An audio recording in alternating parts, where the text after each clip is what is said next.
We proceed to the next member. May I call on Attorney Alvin Pamila, our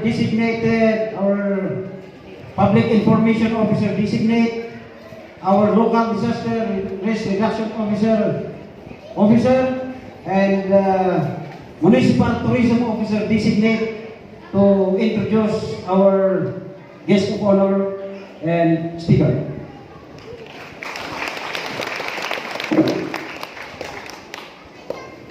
Thank you, Sir John. Kakailan Sinambako, it is an honor to introduce the father of this province as our guest of honor. Amatayo Ikalmat, Tata Tunubigan. He was born on March 18, 1973 at Natublang Bogyas, Benguet, from his parents, the late Mr. Virgilio Diglas of Tinok, Ifugao, and Miss Cecilia Daginis Diglas of Amlimay and Natublang Bogyas. He is married to Madam Eber Kigangan Diglas of Kabayan, Benguet.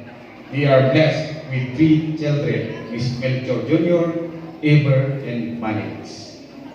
He finished his elementary level at Natublang Elementary School and his secondary level at San Jose High School, La Trinidad, Benguet, and St. Paul's Academy, Ato, Benguet.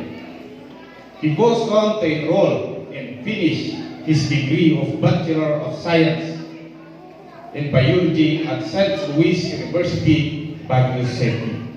Determined to be a doctor, he finished his Doctor of Medicine at SLU, Baguio City.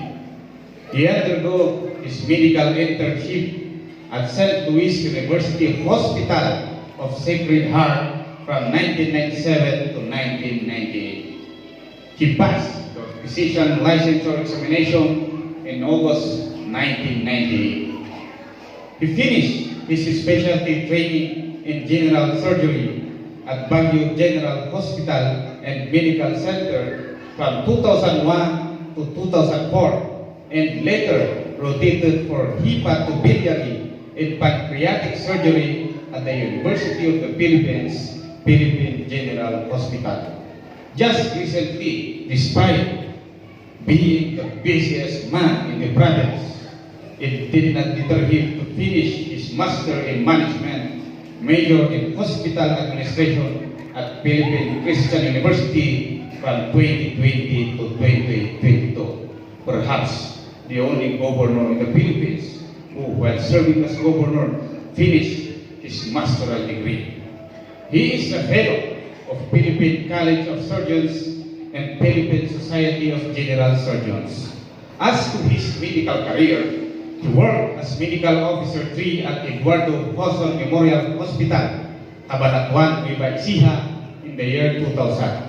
The love for his hometown is the moving power that led him to transfer as Medical Officer 3 in the General Surgery Department of the Baguio General Hospital from 2001 to 2004.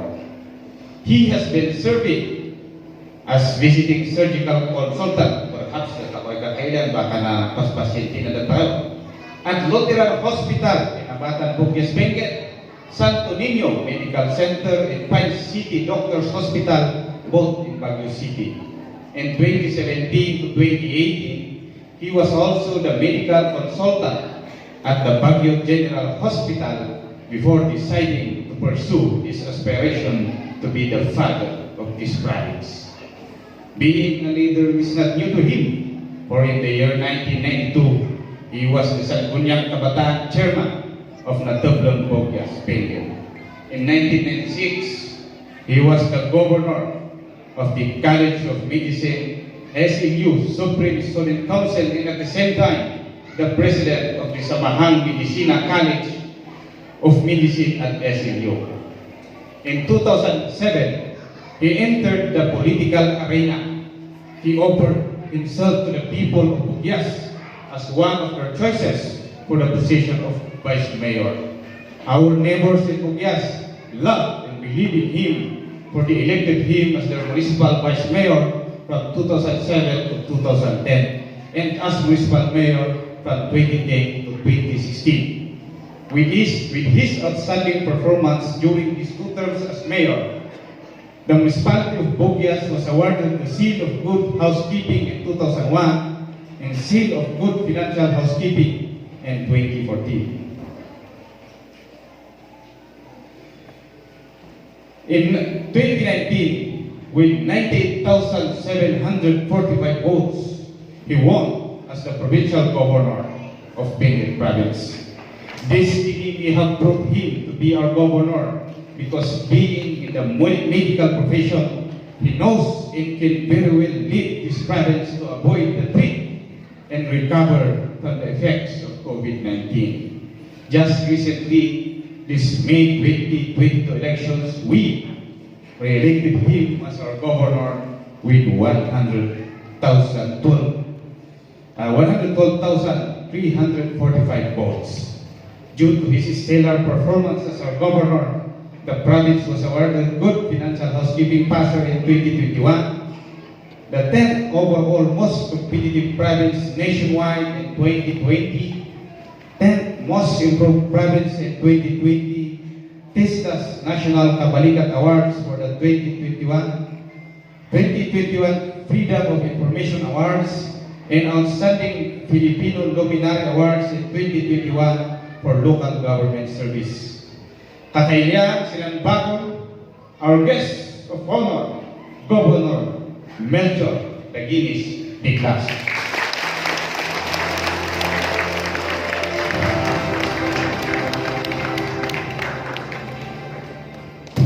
Thank you, Attorney, for that very kind introduction. Tumukdot ako.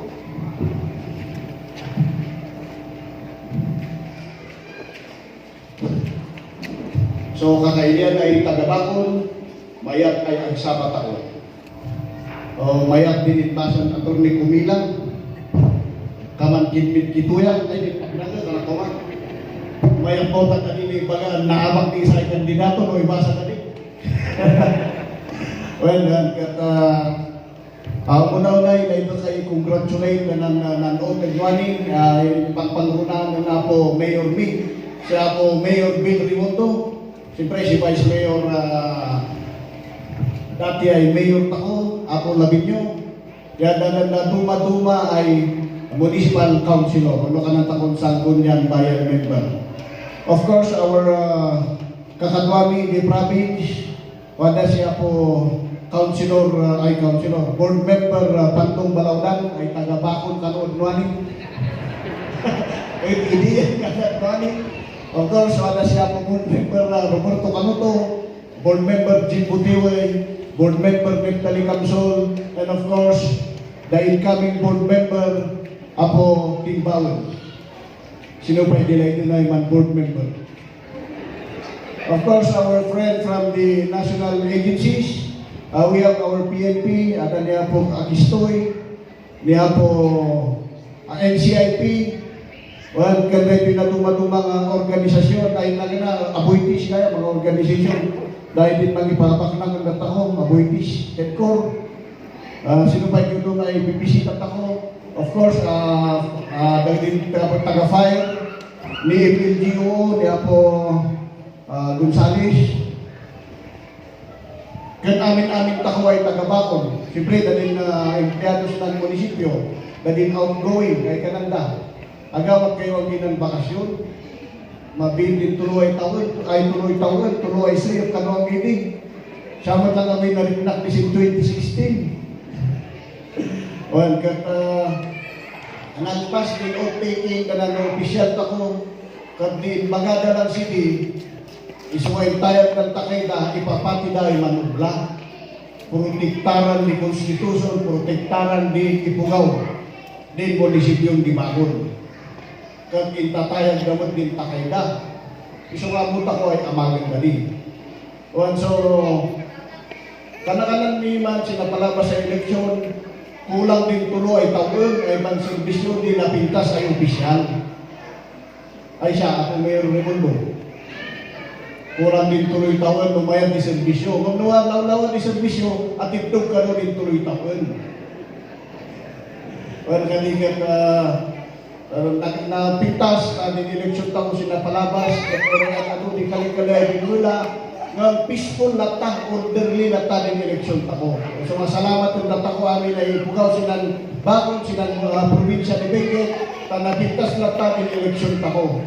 At least ay, tinanong tako matlang, dati nang-amag, dati kapuan tako, kung ninunod ako ay kanang sa akin kumatamang tuloy-tuloy lata ay peaceful di eleksyon pa ko silang probinsya ni Benguet. Kuan kat may kami at kibungan at custom kat nag-out ako na din ng opisyali sini kat kadin ka na takumarot ay kananda ipapatila ta mag-ublada kasi kat parang sila kat din panag-iskisa at siya din inubli-ubli na po President Bongbong Marcos, magkaisa tayong lahat. Karena iso nga, nalpas ang eleksyon, linglingan takot din na palabas, yung panagayayang, manas isa takot kasi, tamang kakaduwa takot kasi, sit ituturas, iilitang ko ay bakon, yan yung probinsya ni Benguet. So, dumatang ng 2023, sinang budgeting ni 2023, kat bingbaba ni Pundot ako, amin ay LGU. Din collection kasi 2019 as in 2020 siya di basis na for 2023. Kat ibinabaan ni probinsya, budget ni province kat umababot ay 300 million. Dati umababot ay 1.7 billion at 1.4. Iso nga, ekspektaron taon lang sa munisipyo ay kamanili ay binbaba. Ura na ito kamanili, i-prioritize na ko na ta, no sinuman di importante ay amaman, siya di pagpangunat ako ay amagan. So, wala din ka ng tako si probinsya ay healthier Benguet.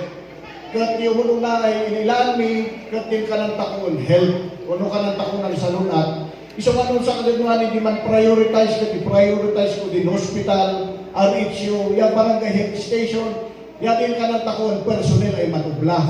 Tanuri ka ng tako, no, mayat hospital tako, mayat RHU tako, no, magamot lang ni doktor, magati nurses, magati ganas na. Iso nga, sinimot lang di kanang tako, tuloy-tuloy tako ay mapunduan, na din building tako, kanang tako, health infrastructure, yadan personnel tako, doktor, hanggang na si midwife, hanggang na si volunteers. So, sinimot may ilang tako, so nailamimot lang sila palabas, manreklamo, danan, ali naman hindi manreklamo, danan barangay health workers. Kan kanan lakay po, wala dili, nuwada kami sindok, numamisan sin opisina na, CDCP po na kano din sinilas na. Tanong maminsan na banking, sa balikulor na din sa ICT, sa balikulor na din sa ICT. O ay green niya, red kano ay kulay, ay sinilas na. Then barangay health worker. Sinong-sobra na siguro ni istorya na ito eh. Nung nilang tako yung manday-daddy, kaman overwork ay baka unay di benefits na. So, when pasamot lang na nakakatuwa ako ay board members ay din benefit, ano din kanang tako incentive ay mapod probinsya at takdak-daklan ako. Di target ako at may dautan ako kumatin, mapod province yung mapod si 5,000 sa taon. Sa ay basit man din at least ay nataptapian. So, sila na ay dahil program si kanang takuan na health. Kat din infrastructure projects, siya din ilay-lay doon, ay doon di kakailian. Numan patakdot ta si Jim, kaman mayat-mayat ay perming. Magsamad. So madandalagan si board member, pandungod ka niya, tanungod na sa resolution na ibasan mamaya, tanungod, man ko daw sa Jim, kanana. Magalatod ba, gratitude. That sa kanilingan, siyempre, it is also the responsibility of the province, the municipality, and of course, the national government, na mag-provide sila DI facilities na kailangan mo. Kailangan takumod ka DI facilities. So hopefully by this year, by 2022 until 2025, 2028, taga Norte ni Presidente siya Bongbong Marcos, ma-prioritize na ko kumasilang Norte ay kanang tako. Solid North ay kanang. So, alwado mo siya po congressman niya, ay si Chairman din mag-represent ng Takawad National Government. So, hopefully, napinta sa din relation na po president, o nung sinakatuwa na ka-congressman, tamo, takawad lang kasi hindi siya ala silang lugar tako ay kabingkitan. Tandingkan ka ng takungarod kan, umasip pa lang di pundo para si LGU, umagado pa lang di download tayo ublat ako. Tanding mandanas ruling karon. Iso nga kailangan takunata di supported national government. That hopefully, mas makatunaw ako kumaanday na. Tan masasaglit ako nila, karubat ako tayo na, tagay Ilocos Norte na, that i-recognize na magkitiman. So sila palabas ng payag si Senator Amy Marcos, inayagan na di Solid North, kanana sumawad na kami galing Governor Sinan Norte, kat mayat na di bagbalana, mayat na di kananan, yung pera kay magkagaling kay ano yan, kanana kay Manong Chabit, yung profit kay BBM, kanana, nung magay pera in the Atlas Day. Then project at disagreement ako, barbarang yawan na in the Atlas BBM. So sila yung katinakidugan. Salamat na ako, salamat sinlayan yun sa kan, sila napalabas sa eleksyon. Ay salamat kasi tan indublyo kasi na binutusuan sa kasilang bakon, iso nga na man second term ako. At siyempre, amot ako mo, ay magkakaamubat ako, din ka na ng Mayor Bill na din sinanba ko na din iso marsarunod bugyas si Pundo, ka na naman niya. Iso nga, tuloy-tuloy lang tayo Mayor Bill, me. Salamat aming nagtatangol at si Apo Diyos na diwawada at congratulations kasi at maya tayo ang amin. Salamat lang.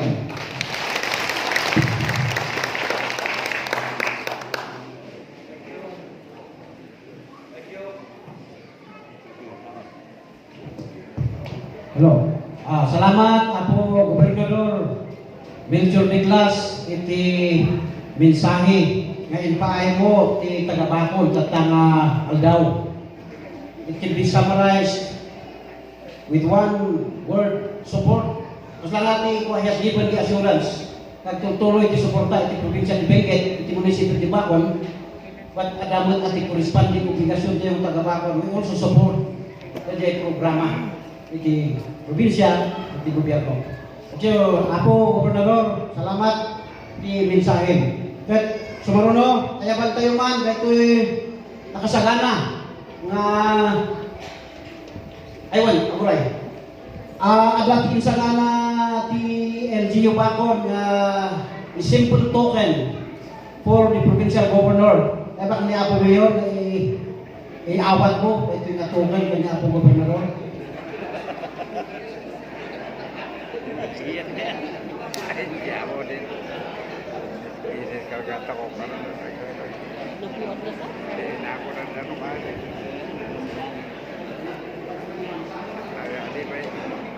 Mabalin nga kwa, kausara na ito natin pausara na ito kapi. Yan. Okay, palakpak Apo. Thank you. Salamat. Salamat.